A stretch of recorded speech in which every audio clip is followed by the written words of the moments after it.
Pozdrav svima! Danas govorimo o pridjevima. Uz glagole, imenice, zamjenice i brojeve, pridjevi su jedna od promjenjivih riječi u hrvatskom jeziku. Oni uz to pripadaju imenskim riječima, što znači da se dekliniraju, to jest sklanjaju, to jest mijenjaju kroz padeže. U gornjem dijelu ploče je umna mapa koja sažima definiciju pridjeva kao vrsta riječi. Pa tako možemo vidjeti da su pridjevi vrste riječi koje odgovaraju na pitanje čije je što, kakvo je što i od čega je što. Prema tome ih dijelimo na posvojne, koji objašnjavaju kome što pripada, opisne, koji nam opisuju neku stvar, i gradivne, iz kojih saznajemo od čega je što napravljeno. Primjeri za posvojne pridjeve su navedeni ispod, te tako neki kaput može biti Anin, kapa može biti Anina, dijete može biti Anino. Ostali primjeri su očev, očeva, očevo i Markov, Markova, Markovo.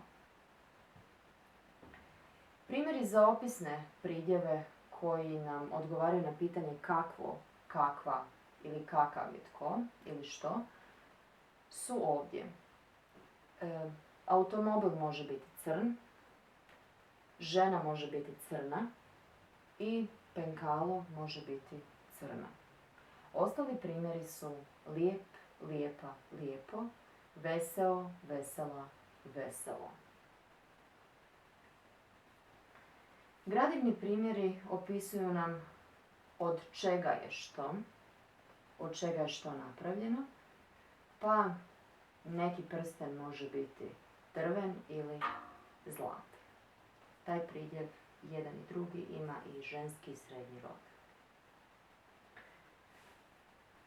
Primijetit ćemo da pridjevi u muškom rodu koji su navedeni ovdje i ovdje imaju dva oblika. To su određeni i neodređeni oblik. Pa će oblik crn biti neodređen, a oblik crni određen. Lijep je neodređen, lijepi određen. Veseo neodređen, veseli određen. Drven neodređen, drveni određen. Zlatan neodređen i zlatni određen. Stoga sam dolje prikazala drugu podjelu pridjeva na neodređene i određene.